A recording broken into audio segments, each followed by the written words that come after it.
I was born in a quiet village in Bangladesh, where mornings smelled like wet soil and fresh rice fields, and every path led to someone who loved you. My mother held me close. My family was my whole world. But when I was still small, they said I had to leave. They said the city would give me a future, education, respect, a better life. I didn't want to go. The city was loud, tall buildings, endless crowds, so many faces, and yet no one saw me. I studied day after day, year after year. I returned home only on big holidays, Eid, family gatherings, where my uncles, aunts, cousins would hug me tight as if they were trying to fill the empty months with love. But every time I left again, it hurt more. And then one day, I finished everything. My master's degree, the thing everyone said would make me happy. People congratulated me. They smiled. They celebrated. But when I went back to my room at night, there was only silence.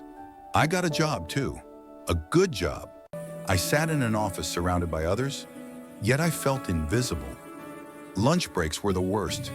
Tables full of people talking and laughing, and me, sitting alone. Every evening I returned to my room, dropped my bag, and I stared at the wall as the night grew deeper. That's when I started looking at old family photos, smiling faces, and suddenly I understood something simple. A life can be successful and still be lonely. That night I made my decision. I would go home. When I returned to the village, some people laughed. So much education for this. All that money spent, wasted. Their words stung, but my heart was clear. I didn't come back to prove them wrong. I came back because I missed my life. Then one day I saw it. Plastic bags everywhere, in the fields, along the roads, floating in the water, and I saw farmers sitting beside piles of jute, working so hard, yet getting almost nothing in return. I kept thinking, Bangladesh has jute. Why are we drowning in plastic? I started small, a tiny workshop, old machines, only a few workers who believed in me. At first, everything went wrong. The bags tore, orders disappeared, people rejected us, rain damaged our work.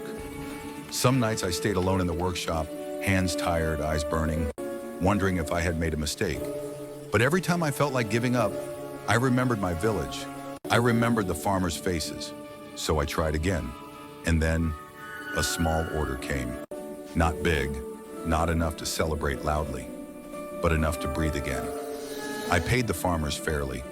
For the first time, I saw relief in their eyes. More people started choosing jute. Slowly, plastic began to disappear. Then an inquiry came from outside the country. They wanted our jute products. I read it again and again, almost afraid it wasn't real. But it was. We grew. The workshop became a factory. The factory became bigger. More jobs, more dignity, more farmers earning what they deserved. The same village that once laughed at me began to look at me differently, not with mockery, but with respect.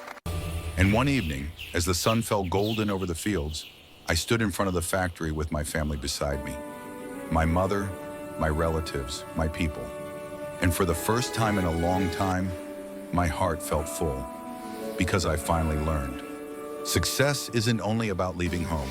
Sometimes, success is returning home and lifting others with you.